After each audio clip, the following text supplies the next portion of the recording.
lagi di hari ini, di hari yang dikhususkan bagi kita untuk bisa beribadah kepada Tuhan.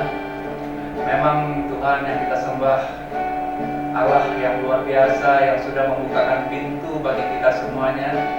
Walaupun pintu gereja lagi diisolasi, tapi pintu-pintu rumah tempat di mana kita berada, seluruh keluarga yang saya kasih, yang kami cintai, mari kita mempersiapkan hati kita membuka hati kita selebar-lebarnya di hari yang spesial ini, dan tidak ada halangan apapun juga yang bisa membatasi hubungan kita dengan Tuhan. Karena dimanapun kita berada, area-area tempat di mana kita kumpul, Tuhan hadir bersama-sama dengan kita. Dan kita percaya bahwa hari-hari ini adalah hari-hari yang menggairahkan bagi kita semuanya. Di saat situasi yang menggoncangkan, tetapi kita masih tetap bisa terkait satu dengan yang lainnya. Dan ini adalah merupakan anugerah yang Tuhan berikan kepada kita semuanya. Dan kita percaya rumah-rumah saudara yang ada dimanapun juga, yang ada di wilayah kerja Layan 19, ataupun yang ada di luar area daripada wilayah Sumatera Barat ini, kita percaya semuanya sedang dibukakan oleh Tuhan untuk bisa melihat hal-hal yang baik yang dari Tuhan, yang akan membawa kita untuk masuk dalam kedalaman rencananya yang besar dan mulia itu. Mari saudara, buka hati saudara, kita mulai dengan berbahasa roh. Buka hati saudara, menyembah dia, sembah dia, sembah Tuhan. Tuhan baik, Tuhan luar biasa, Tuhan ajaib, Tuhan mulia, Tuhan dahsyat, Tuhan hebat.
Terima kasih Tuhan untuk rumah-rumah yang telah tergabung.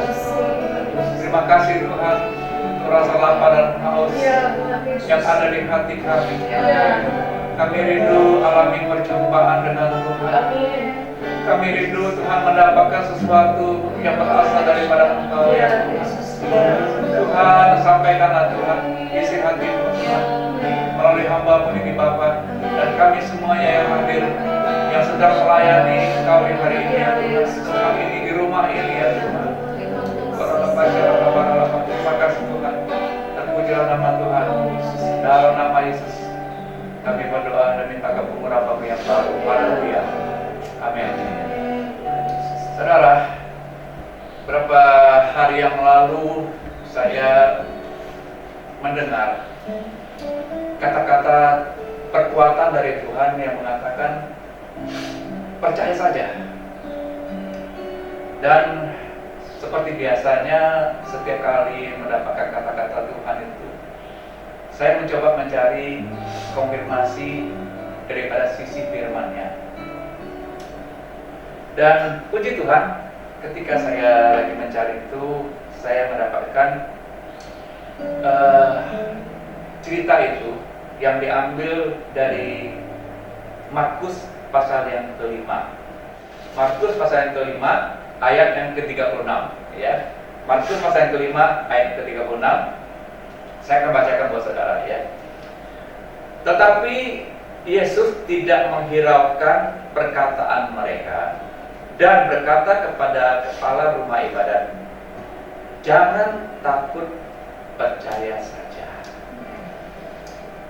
Saya yakin dan percaya saudara, Tuhan sedang memberikan kata-kata ini kepada kita semuanya yang mendengarkan tentang perasaan atau hati yang terjadi pada kita masing-masing di hari ini.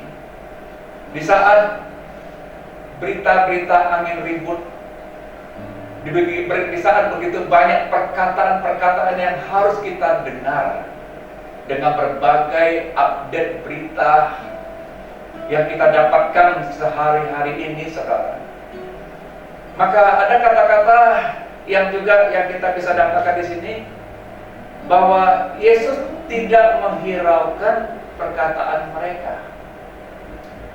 Saya percaya yang Tuhan ajarkan kepada kita adalah, kalau ada kata-kata yang tidak membangun iman kita, maka layaklah itu tidak usah dipercaya. Tetapi mari kita hanya percaya apa yang Tuhan katakan kepada kita. Dan itulah kata-kata iman saudara. Nah saudaraku, jangan takut, percaya saja. Nah, apa latar belakang daripada cerita ini saudara, tentang jangan takut dan percaya saja? Saya mau mengajak kita untuk bisa melihat Alkitab dari Markus pasal kelima ini saudara, di dalam ayat yang ke-21. Markus pasal yang kelima ayat yang ke-21 ya. Dan kalau Bapak Ibu sudah dapatkan ya firman Tuhan ini, saya mau mengajak kita untuk membaca bersama-sama, dan pastikan kita semuanya mendengarkan perkataan firman yang keluar dari mulut kita, karena dikatakan iman akan timbul dari pendengaran akan firman Kristus. Baik ya. Markus pasal yang kelima ayat yang ke-21. 1, 2, 3. Sesudah Yesus menyeberang lagi dengan perahu, orang banyak berbondong-bondong datang lalu mengurumuni dia sedang ia berada di tepi danau. Ini adalah sebuah peristiwa yang pernah terjadi dalam zaman Tuhan Yesus dalam pelayanannya. Dan dalam gambaran cerita itu digambarkan tentang situasi begitu banyak orang yang berbondong-bondong dan datang untuk mengerumuni Tuhan Yesus, saudara. Saudaraku, saya percaya saudara, bahwa apa yang digambarkan dengan cerita yang lalu yang pernah terjadi itu, sebetulnya juga hari-hari ini juga, sebetulnya juga peristiwa itu sedang terjadi. Di mana pada hari yang dikhususkan hari Minggu, biasanya banyak orang percaya datang berbondong-bondong ke rumah Tuhan untuk mendapatkan Tuhan Yesus. Tetapi ketika situasinya yang sedang terjadi ini membuat keadaan itu bisa berubah, kita harus tetap yakin dan percaya bahwa saat ini pun juga kita yang ada di rumah juga sedang berbondong-bondong mengerumuni Tuhan Yesus.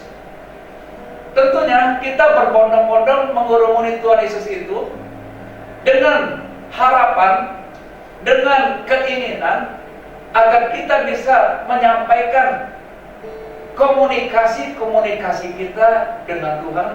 Apalagi hari ini adalah hari Minggu, di mana kita diajarkan untuk beribadah kepada Tuhan.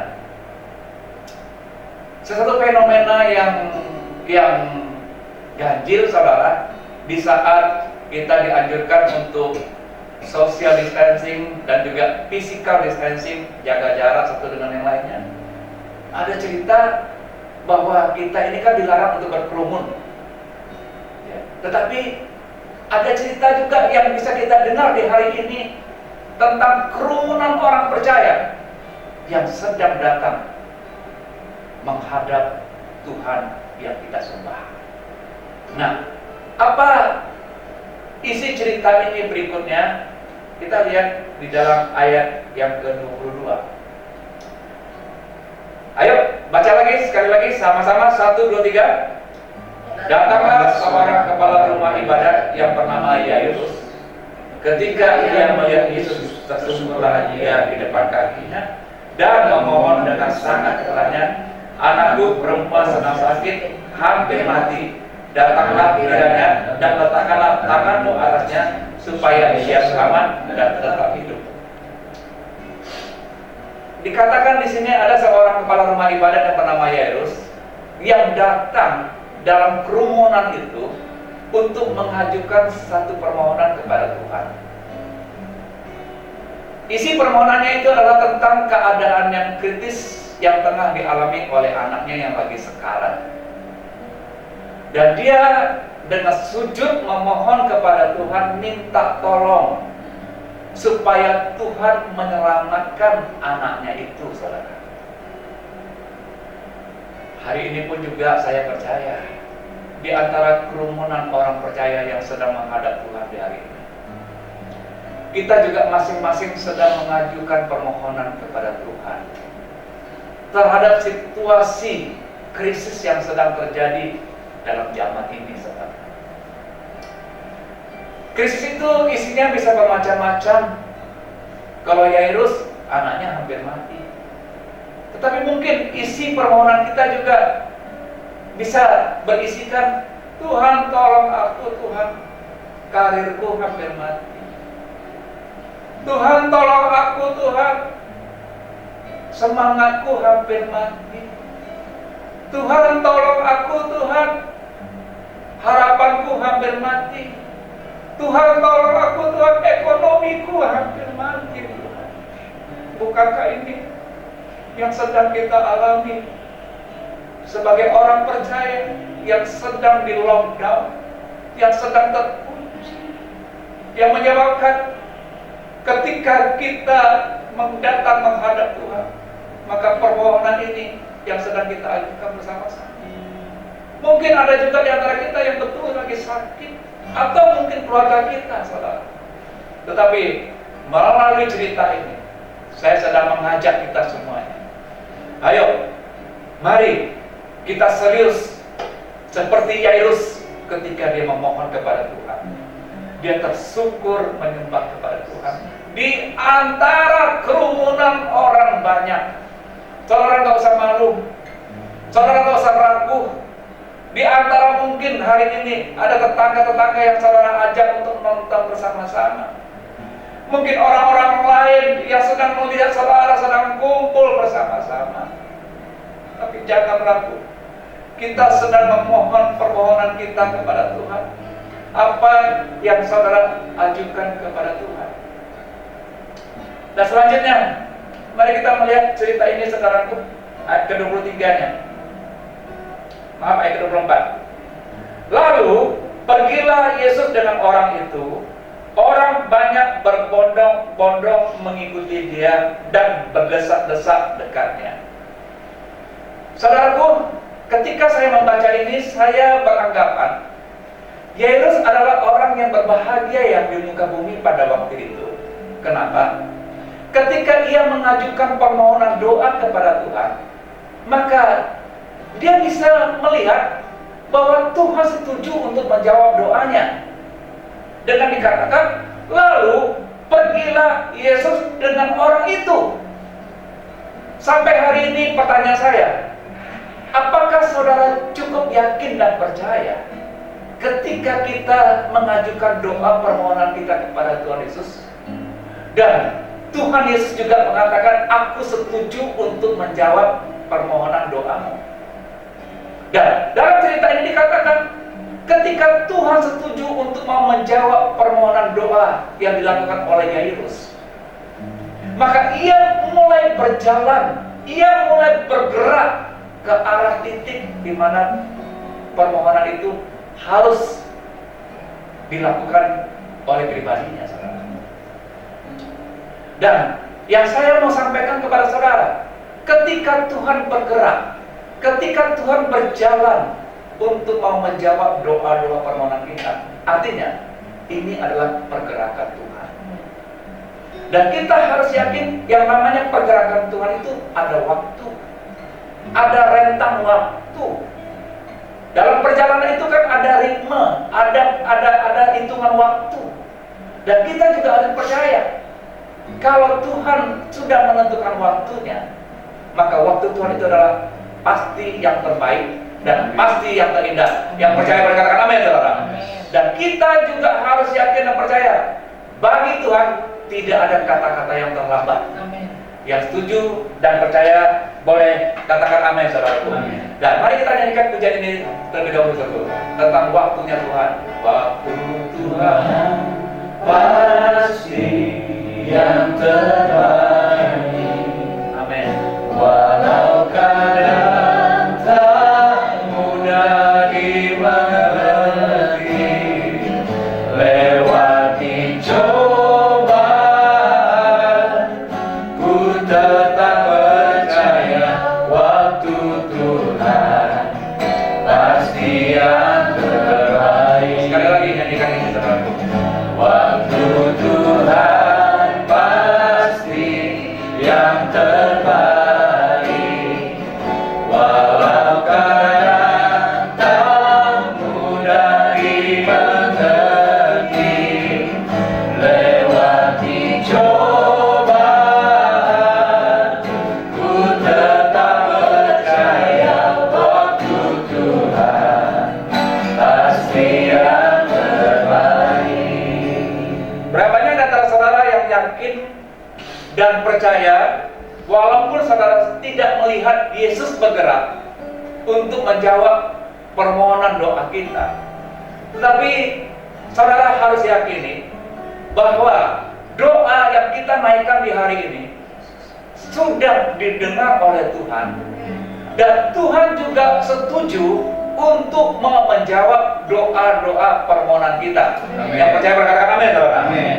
Nah, saudaraku, tetapi untuk memahami situasi atau waktu Tuhan ini memang gak gampang. Karena ketika Yairus pada waktu itu melihat Tuhan bergerak, saya katakan tadi, hati Yairus senang, saudara. Kenapa? Tuhan bersama dengan dia, bersama dengan permohonannya, sedang bergerak untuk menyelamatkan anaknya yang lagi sekarat itu. Sekali lagi saya mau katakan kepada saudara,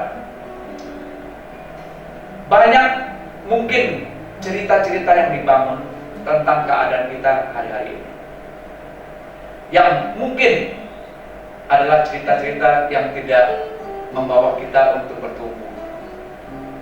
Bayang-bayang ketakutan, atau mungkin juga kekhawatiran yang berkelebihan yang menyebabkan kita menjadi orang yang parno, takut sana, takut sini, dan seterusnya, saudara.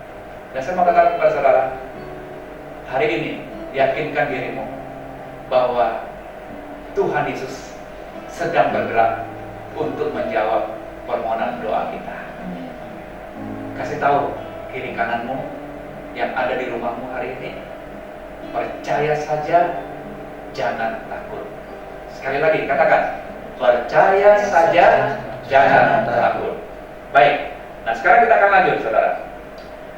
Ketika dalam pergerakan itu sedang terjadi saudara, ayat yang ke-25-nya, ada di situ seorang perempuan yang sudah 12 tahun lamanya menderita pendarahan. Ia telah berulang-ulang diobati oleh berbagai tabib sehingga telah dihabiskannya semua yang ada padanya. Namun sama sekali tidak ada faedahnya, malah keadaannya makin memburuk. Di tengah pergerakan perjalanan Tuhan untuk menjawab doa yang dinaikkan oleh Yairus, ada sesuatu yang terjadi di tengah jalan itu. Digambarkan ada seorang wanita yang kita tidak ketahui namanya, punya masalah yang sudah 12 tahun lamanya. Dan wanita itu bukannya tidak mencoba untuk bagaimana supaya dia mengalami kesembuhan atau dibebaskan daripada persoalannya. Dia sudah mencoba dengan berbagai macam cara, dikatakan demikian. Bahkan sampai hari itu dia tidak mendapatkan faedah atau manfaat daripada cara-cara yang dia lakukan. Dan bahkan tragisnya, keadaannya semakin memburuk. Saudara, di tengah perjalanan kehidupan kita sebagai orang percaya, tidak selamanya mulus. Ada kalanya situasi yang seperti kita alami ini sedang terjadi, COVID-19 yang menimbulkan badai corona di mana-mana. Dan kita juga hari ini juga yang sedang ada di tengah-tengah gejolak badai ini, saudara. Kalau tadi ada seorang wanita yang mengalami pendarahan sudah 12 tahun. Barangkali saudara ada yang sedang mengalami persoalan sudah sekian lama. Dan saudara sudah mencoba berbagai macam cara agar persoalan atau masalah kita beres. Tetapi barangkali yang kita alami justru sebaliknya. Bukannya tambah baik, tapi keadaannya tambah jelek atau tambah buruk. Saya hanya mau katakan kepada saudara, kalau cerita wanita ini juga merupakan bagian daripada saudara yang ada, yang sedang mendengar pada hari ini, yang saya hanya menyampaikan kepada saudara, tidak kebetulan kalau saudara hari ini dalam situasi kegoncangan ini, dengan urusan yang tidak beres-beres, tetapi hari ini saudara mau datang untuk menjumpai Tuhan Yesus.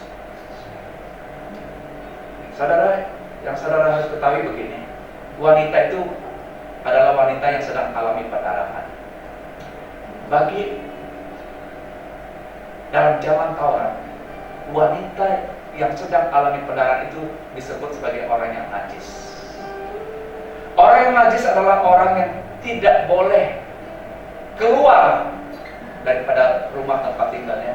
Dia harus diisolasi atau mengisolasi dirinya. Dan saya mau sampaikan kepada saudara, barangkali selama ini mungkin saudara takut menjumpai Tuhan. Saudara enggan ketemu Tuhan karena merasa diri saudara najis. Sudah terlalu banyak dosa yang barangkali yang kita perbuat. Tapi hari ini kabar baiknya saya mau katakan kepada saudara, wanita itu dia tahu dirinya najis.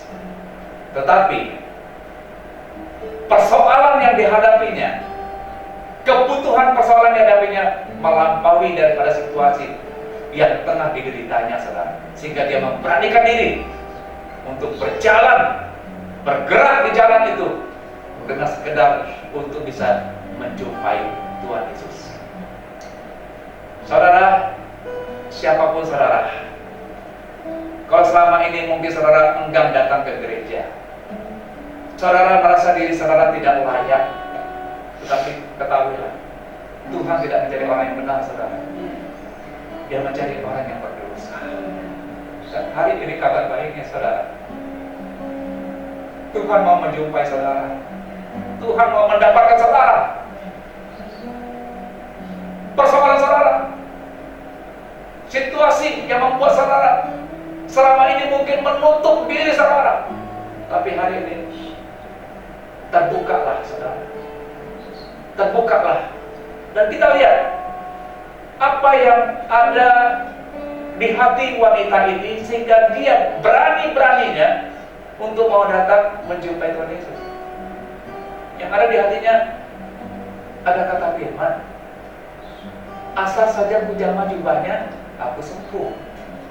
Saya percaya saudara, itu kata-kata itu bukan dari kata-kata orang yang berkerumun itu, tapi itu adalah kata-kata spesial yang Tuhan taruh di hati wanita itu.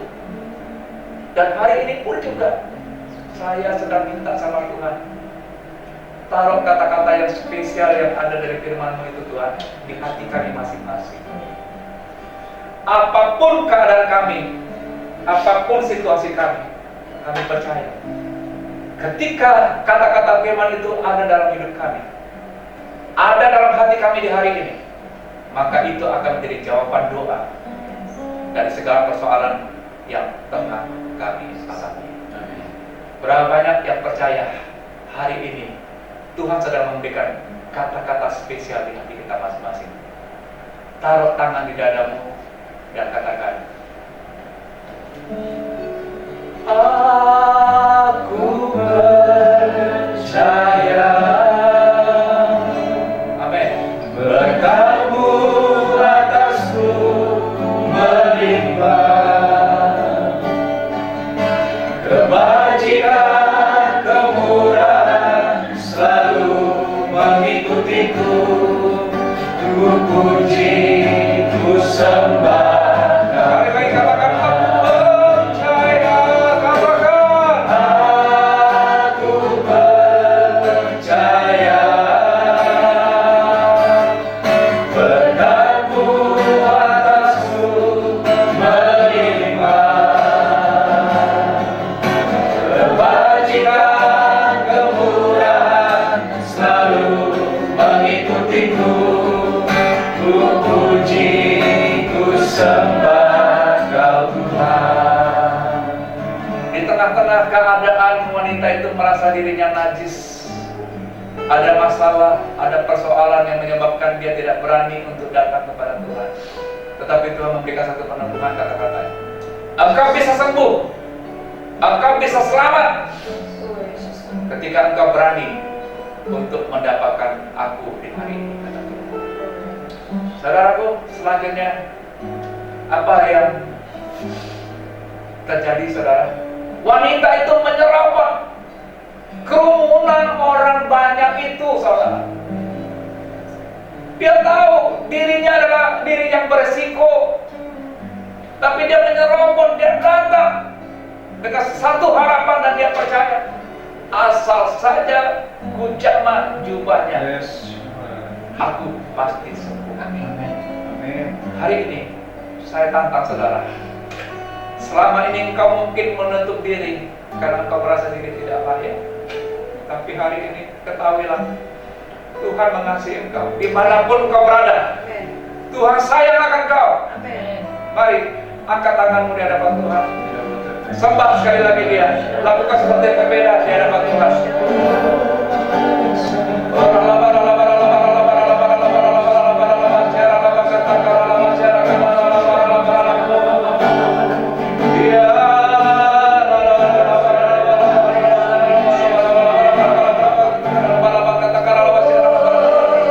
Sembah Kau Tuhan, ku mengangkat tanganku selamanya. Kau ajaib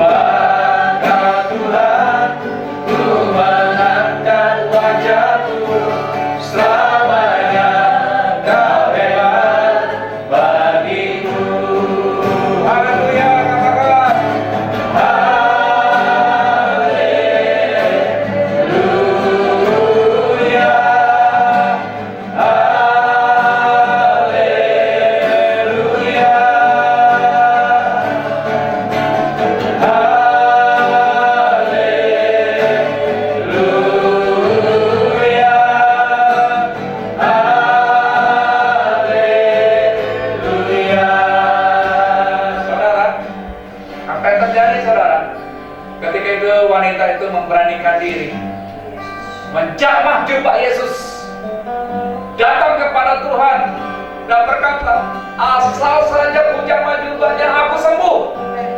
Hari ini saya mau katakan kepada saudara, apa yang terjadi di tengah jalan itu, saudara?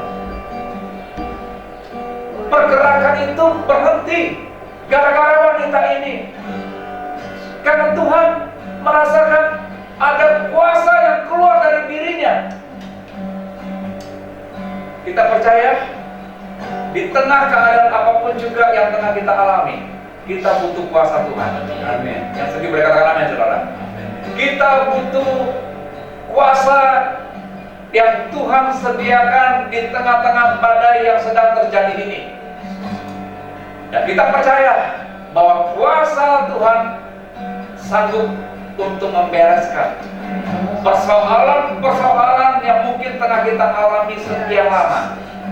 Tetapi kita percaya persoalan itu akan selesai ketika kita mendapatkan Tuhan. Saudara, nyanyikan ini. Kuasa-Mu lebih besar.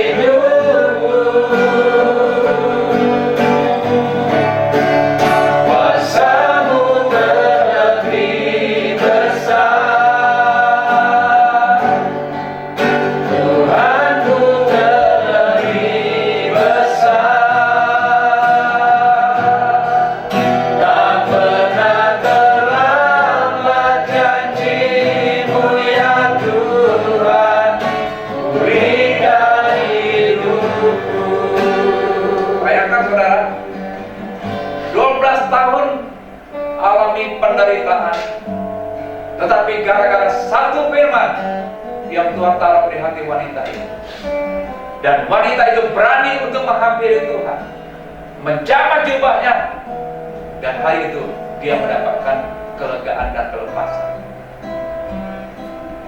Apa yang terjadi di tengah jalan itu, saudara? Ada revival, ada sorak-sorai yang terjadi di wanita itu. Kenapa? Dia ketemu dengan Tuhan yang benar, Tuhan yang dahsyat, Tuhan yang gagah perkasa, yang sanggup menolong apapun keadaan. Tetapi saudara, di tengah tepuk tangan, sorak-sorai yang terjadi di tengah jalan itu, ada satu berita yang masuk, yang mengatakan begini, Guru, jangan lanjutkan lagi, nggak ada gunanya lagi, karena anak si Yairus itu sudah mati. Saudara, hari ini saya tadi mengajak kita untuk bisa melihat dua kategori. Yang pertama, kategori yang pertama, saudara sedang mengajukan permohonan doa, dan saudara yakin bahwa doa saudara sedang bergerak, Tuhan sedang bergerak untuk mau menjawab doa kita. Yang kedua, ada sesuatu yang tidak pernah terduga. Ada satu pribadi yang bernama wanita itu, yang tiba-tiba saja seolah-olah dalam goncangan, dalam situasi yang dihadapinya itu, dia mendapatkan Tuhan dengan cara ketika firman Tuhan itu ditaruh dalam hatinya. Dan hari ini, dalam situasi di tengah jalan itu, Yairus harus mendengar kata-kata, "Gak usah lagi, terlambat, percuma, ngapain lagi?" Tetapi ayat yang awal yang kita baca tadi, Yesus hanya berkata kepada Yairus, "Jangan hiraukan perkataan mereka, tetapi jangan takut dan percaya saja." Hari ini barangkali saudara mulai mengimajinasikan toko saudara akan mati, ekonomi saudara akan bangkrut, bahkan kesehatan, kebahagiaan, angan-angan, harapan kita mungkin ada anak-anak yang lagi mau kuliah, sekolah,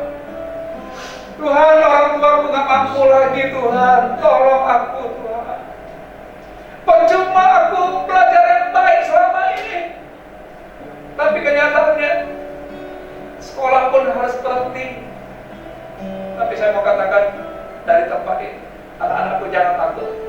Percaya saja bahwa Tuhan tidak pernah terlambat untuk menolong kita.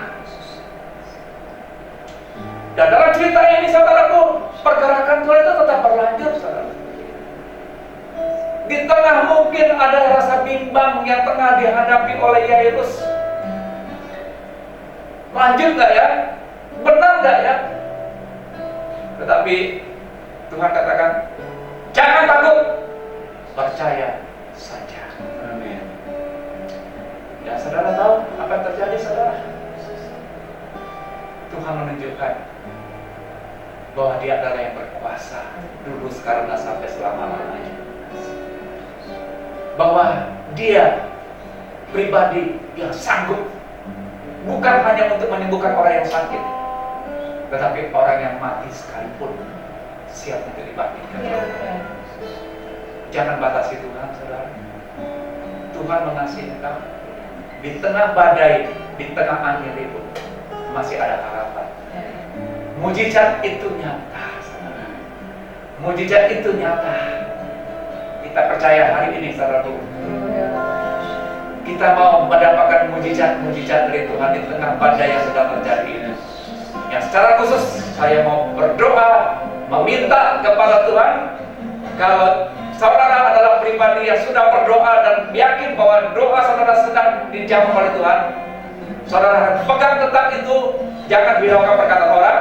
Dan kalau saudara adalah seorang wanita yang sedang mengalami pendarahan itu, yang sedang membuat saudara selama ini menutup diri terhadap Tuhan, yang saya mau katakan, terbukalah, karena Tuhan sedang menyampaikan sesuatu dalam hatimu, dan hampiri Dia dengan hati yang penuh dengan percaya bahwa Tuhan mampu untuk melakukan segala sesuatu persoalan-persoalan yang ada dalam hidup kita. Haleluya.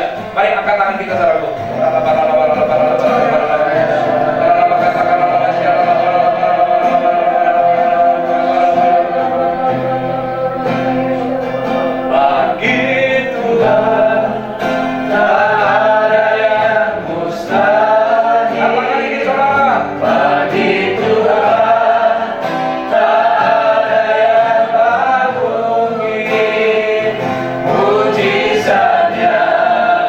Disediakan bagi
perjalanan yang lalu, ketika Yesus bersama dengan murid-muridnya di dalam perahu, mereka bertolak mau menuju ke seberang. Di tengah jalan ada badai. Dan Tuhan ketika itu memberikan kesempatan bagi murid-murid untuk memperlihatkan kuasanya. Di tengah badai pun Tuhan bisa membuat mujizat itu. Di tengah kesulitan apapun juga Tuhan mampu untuk memberikan jalan keluar bagi kita semuanya. Mari saudaraku, sekali lagi angkat tangan saudara. Mari saudara sembah Tuhan, sembah Dia, sembah Dia saudara. Sembah Tuhan, sembah Dia.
Yang sakit, Tuhan, hamba berdoa hari ini Tuhan, kuasa mujizat-Mu itu masih ada. Amin. Yang sakit alami kesembuhan itu. Amin.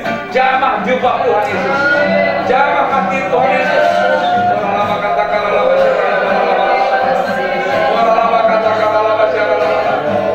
Pastikan hari ini Tuhan sedang mendapatkan anak-anaknya yang saat ini mau menjamah hatinya. Pastikan hari ini Tuhan bisa mendapatkan bahwa ada kuasanya yang harus dilepaskan, ada kuasanya yang harus keluar di hari ini untuk menolong kita semuanya. Bagi saudara yang bingung menghadapi ekonomimu, hari ini saya mau berkata, jangan takut, percaya saja bahwa Tuhan mampu untuk memberikan jalan keluar. Ada terobosan-terobosan yang baru yang Tuhan sediakan dalam tahun dimensi yang baru ini.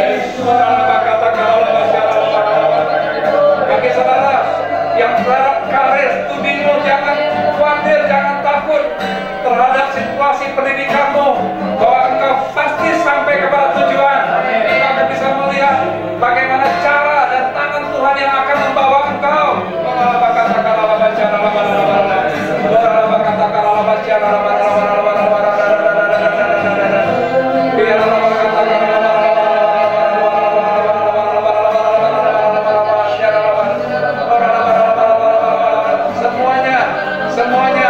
Semuanya minta sama Tuhan. Ayo berikan hatimu kepada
percaya Engkau bersama dengan kami. Amin. Engkau ada dalam kami.